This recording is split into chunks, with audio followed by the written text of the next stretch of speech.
13 अप्रैल 1984 बैसाखी का दिन लद्दाख की बर्फीली वादियों में दुनिया की छत कहे जाने वाले सियाचिन ग्लेशियर पर तापमान -40 डिग्री से नीचे था। हवा इतनी पतली थी कि सांस लेना भी एक चुनौती बन चुका था। उसी समय भारतीय सेना के कुछ जवान हेलीकॉप्टर से नीचे उतर रहे थे। उनके नीचे कोई पक्का रास्ता नहीं था, कोई सुरक्षित ठिकाना नहीं था, सिर्फ अंतहीन बर्फ, खामोशी और हर पल मंडराता खतरा। सबसे हैरान करने वाली बात यह थी कि वहां अभी तक दुश्मन पहुंचा ही नहीं था। फिर भी भारत ने इतनी खतरनाक जगह पर इतना बड़ा कदम क्यों उठाया? इस सवाल का जवाब हमें कुछ साल पीछे ले जाता है।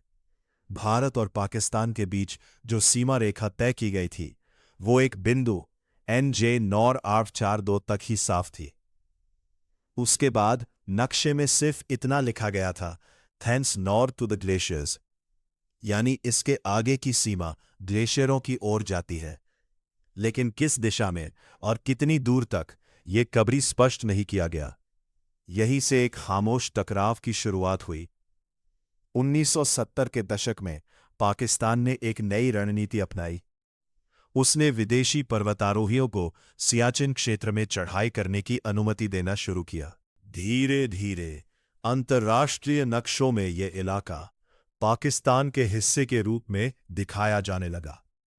ये एक तरह से बिना युद्ध के कब्जा करने की शुरुआत थी। भारत ने इस बदलाव को महसूस किया। भारतीय खुफिया एजेंसियों और सेना के अधिकारियों ने इस पर नजर रखनी शुरू की। तभी एक दिन एक ऐसी जानकारी सामने आई जिसने स्थिति को पूरी तरह बदल दिया। पता चला कि पाकिस्तान ने बड़ी मात्रा में बर्फीले इलाकों के लिए खास सैन्य उपकरण और कपड़े ऑर्डर किए हैं।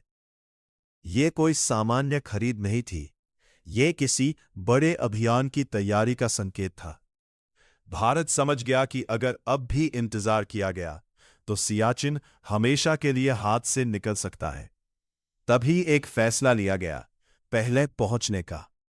भारतीय सेना ने एक गुप्त योजना तैयार की जिसका नाम रखा गया ऑपरेशन मेघदूत।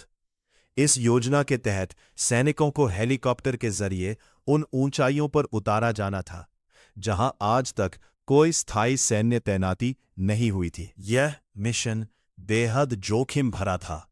इतनी ऊंचाई पर हेलीकॉप्टर उड़ाना ही अपने आप में एक चुनौती थी। हवा में ऑक्सीजन बहुत कम थी, मौसम पल पल बदलता था और जरा सी गलती जानलेवा साबित हो सकती थी।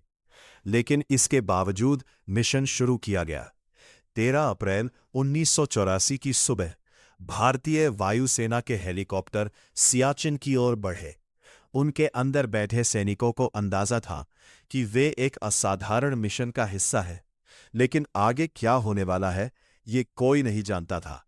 जैसे जैसे हेलीकॉप्टर ऊंचाई की ओर बढ़ते गए, परिस्थितियां और कठिन होती गई। कई बार ऐसा लगता था कि मशीन अब और आगे नहीं जा पाएगी, लेकिन पायलट्स ने हार नहीं मानी। एक एक